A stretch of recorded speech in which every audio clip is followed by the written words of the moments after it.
ಇಷ್ಟು ದಿನಕ್ಕೆ ಇವತ್ತೇ ನೋಡು ನೀನು ನಮ್ಮ ಮನೆಯಲ್ಲಿ ಊಟ ಮಾಡ್ತಾ ಇರೋದು. ತುಂಬ ಸಂತೋಷ ಆಯಿತು ಕಣೋ ದೇವು. ನೀರಿಡದೆ ಮರ್ತ್ಬಿಟ್ಟೆ, ತಂದೆ ಇರಿ. ಮಣಿಕಂಠ ವಿಗ್ರಹ ಖಂಡಿತವಾಗ್ಲೂ ಇಲ್ಲಿಲ್ಲ. ಇರಿ ಗುರುಗಳೇ, ಇನ್ನೂ ನಾವು ಮನೆಯನ್ನೆಲ್ಲ ನೋಡೇ ಇಲ್ಲ. ಲಲಿತಕ್ಕನೇ ನೇರವಾಗಿ ಕೇಳ್ಬಿಡಿ.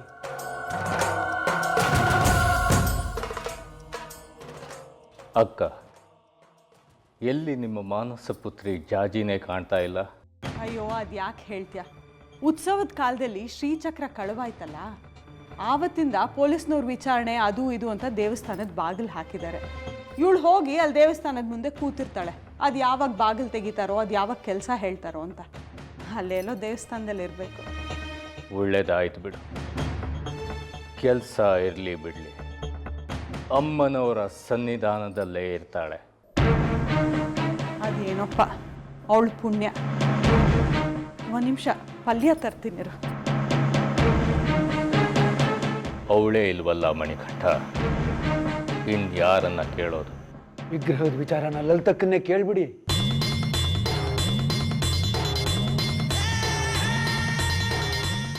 ಲಲಿತಕ್ಕ, ನಿನ್ನ ಜಾಜಿ ಉತ್ಸವದಲ್ಲಿ ಯಾವುದೋ ಒಂದು ವಿಗ್ರಹ ಇಟ್ಕೊಂಡು ಓಡಾಡ್ತೀವಿ. ಏನದು ಕತೆ? ನಿನ್ನ ಮೈದುನ ಜಗ್ಗಿ ನನ್ನ ಹತ್ರ ಹೇಳ್ತಿದ್ದ. ಅಯ್ಯೋ, ಅಂಥದ್ದೇನೂ ಇಲ್ಲ. ಜಾಜಿಗೆ ಅಮ್ಮನೋರು ಅಂದರೆ ವಿಶೇಷ ಪ್ರೀತಿ. ನದಿನಲ್ಲಿ ಆ ವಿಗ್ರಹ ಸಿಕ್ತಂತೆ. ಚಿಕ್ಕ ವಯಸ್ಸು, ಏನೋ ಮೋಹ, ಕುತೂಹಲ, ಅದಕ್ಕೆ ಅದನ್ನ ಎತ್ಕೊಂಡು ಓಡಾಡ್ತಾ ಇರ್ತಾಳೆ. ಅದನ್ನು ತಂದು ಇಲ್ಲೇ ಮಂಟಪದಲ್ಲೇ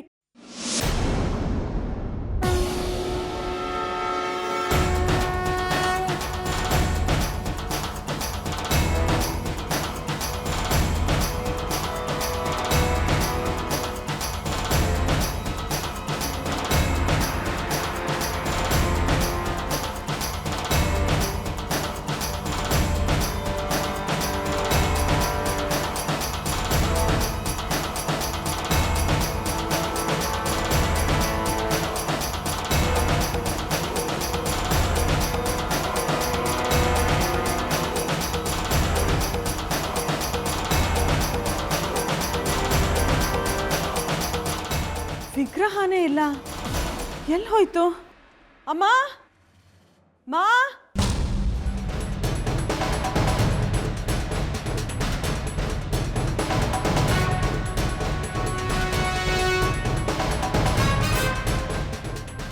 ಏನಮ್ಮ? ಜಾಜಿ ತಂದಿಟ್ಟಿದ್ಲಲ್ಲ ವಿಗ್ರಹ, ಕಾಣಿಸ್ತಾನೆ ಇಲ್ಲ.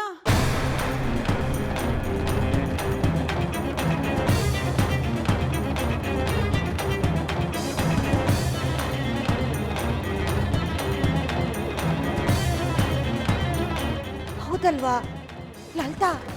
ಈಗ ತಾನೇ ನಾನು ಕೈ ಮುಗ್ದು ಹೋದೆ ಕಣೆ. ಎಲ್ಲಿ ಹೋಯ್ತೆ?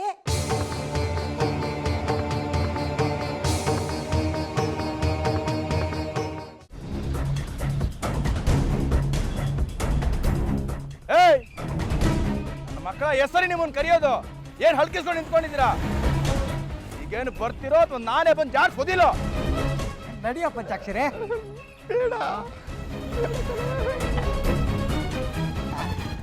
ಏನು ಸಾಹೇಬ್ರೆ, ಗಸ್ತು ತಿರುಗ್ತಾ ಇದ್ದೀರಾ? ಗಸ್ತೋ ಸುಸ್ತೋ, ನನ್ನ ಮಕ್ಕಳ ಎಷ್ಟೊತ್ತು ಕರೆದ್ರೆ ಬರೋದು? ಏನು ಹಲ್ಕಿಸ್ಕೊಂಡು ನಿಂತ್ಕೊಂಡಿದ್ದೀರಾ? ಮಗನೇ ಜಗ್ಗಿ, ಕರೆದ್ರೆ ಗಾಡಿ ಹಿಂದೆ ಹೋಗ್ತೀಯಾ? ಯಾಕೋ ಹೋಗಿದ್ದಿ ಗಾಡಿ ಹಿಂದೆ? ಅದು ಅದು ಏನದು? ನೀವೇನ್ರೋ ಮಾಡ್ತಿದ್ದೀರಾ ಇಲ್ಲಿ? ಅದು ಸಾಹೇಬ್ರೆ, ಅದು ಅದು ಊರಲ್ಲಿ ಸೇದೋಕ್ಕಾಗಲ್ವಲ್ಲ, ಅದಕ್ಕೆ ಈಗ ಹೊರಗಡೆ ಬಂದು ಇಲ್ಲೇ ಒಂದೆರಡು ದಮ್ ಹೊಡೆದೋಗೋಣ ಅಂತ ಬಂದ್ವಿ. ಬೀಡಿ ಸಿಗರೇಟು ಎಲ್ಲಿ ಸದದು ತಪ್ಪೆ. ಆ ಶಡ್ಕ ಶೇಖ್ರಿ ಮನೇಲಿದ್ದಾಳಲ್ಲ, ಅದೇ ಜಾಜಿ, ಜಾಜಿ ಮುದ್ದು, ನನ್ನ ಜಾಜಿ ಬಂಗಾರ. ಅಲ್ಲ, ನನ್ನ ಮಗಳ ಥರ ಅಂದೆ. ಅವಳ ಜೊತೆ ಬಂಗಾರಿ ಏನಾದರೂ ಈ ಕಡೆ ಬಂದಿದ್ನಾ? ನೀವು ನೋಡಿದ್ರಾ? ಇಲ್ವಲ್ಲ ಸಾಹೇಬ್ರೆ, ಏನು ಸಮಾಚಾರ? ಶ್ರೀಚಕ್ರದ ಕಳ್ಳತನದ ಸಂದೇಹ ಅವ್ರ ಮೇಲಿದೆ.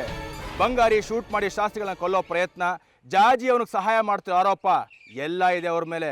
ಅದಕ್ಕೆ ಅವರಿಬ್ರು ತಲೆ ತಪ್ಪಿಸ್ಕೊಂಡು ಓಡಾಡ್ತಿದ್ದಾರೆ.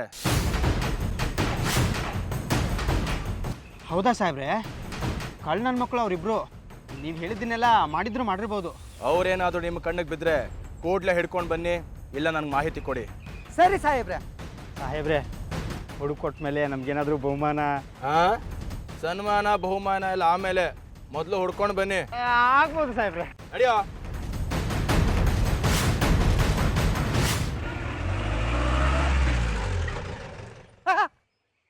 ನೋಡ್ದ್ಯಾ, ಇಷ್ಟಕ್ಕೆ ಹೆದರ್ಕೊಂಡ್ಬಿಟ್ಟಲ್ಲ ಎದ್ರ ಪುಕ್ಕಲ್ ನನ್ನ ಮಗನೇ.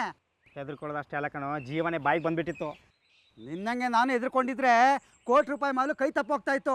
ಅಪಾಯ ಬಂದಾಗ ಉಪಾಯ ಹುಡುಕ್ಬೇಕನ್ನಲೇ. ನಡಿ.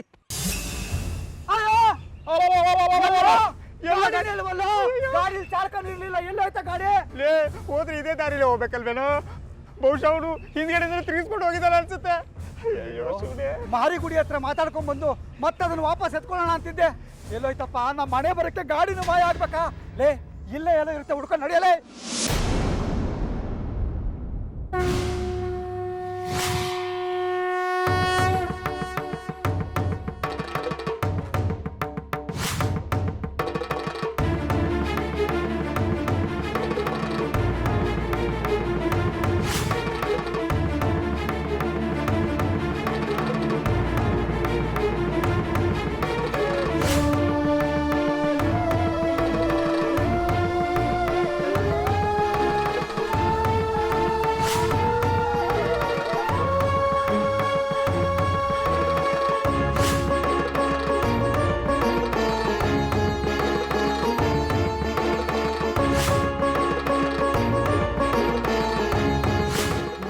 ಸಂಕಲ್ಪ ಏನು ಅಂತ ನಿನಗೆ ಈಗ ತಿಳಿಯುತ್ತೆ. ಸಮ್ಮತಿಸಿ ಒಪ್ಪಿ ನಡೆಯದಿದ್ದರೆ ಒತ್ತಾಯದಿಂದ ಕೆಲಸ ಹೇಗೆ ಮಾಡಿಸ್ಕೋಬೇಕು ಅಂತ ನನಗೆ ಗೊತ್ತಿದೆ.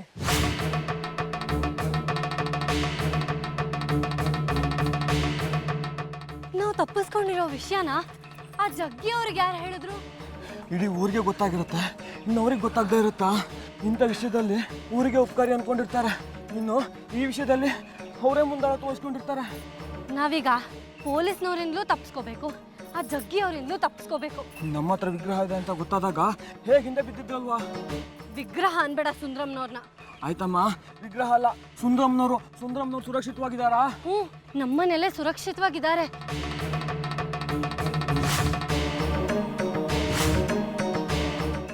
ಮನೇಲೆಲ್ಲರೂ ಓಡಾಡ್ಕೊಂಡಿರ್ತಾರಲ್ಲ, ಯಾವ ಭಯನೂ ಇಲ್ಲ. ದಿನಾಗ್ಲೂ ಅದಕ್ಕೆ ಪೂಜೆ ಆರತಿ ಎಲ್ಲ ನಡೀತಿರುತ್ತೆ. ನಿಮ್ಮೂರಿಗೆ ಹೋಗ್ಬೇಕು ಅಂದ್ರೆ ಹೆದ್ದಾರಿವರೆಗೂ ಯಾವ್ದಾದ್ರು ಗಾಡಿ ಹಿಡ್ಕೊಂಡು ಹೋಗ್ಬೇಕು, ಅಲ್ಲಿಂದ ಮುಂದೆ ಇನ್ನೇನಾದ್ರೂ ಹೊತ್ಕೊಂಡು ಹೋಗ್ಬೋದು. ನಮ್ಮ ತಾಂಡಕ್ಕೆ ಹೋಗ್ಬಿಟ್ರೆ ಆಮೇಲೆ ಯಾವ ಭಯನೂ ಇರೋದಿಲ್ಲ. ವಿಗ್ರಹ ಶ್ರೀಚಕ್ರದೊಂದಿಗೆ ನಿನ್ನ ಪ್ರಯಾಣ ಈ ಕ್ಷಣದಿಂದ ಶುರುವಾಗಲಿದೆ. ಏ ಬಂಗಾರಿ, ಅಲ್ಲಿ ನೋಡು.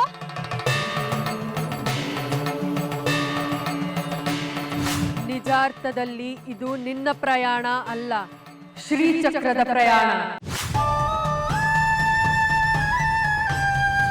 ನಡಿ.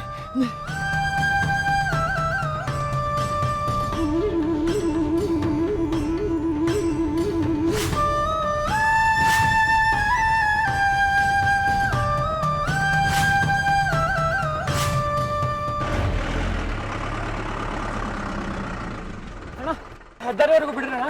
ಎತ್ಕೊಳ್ಳಿ.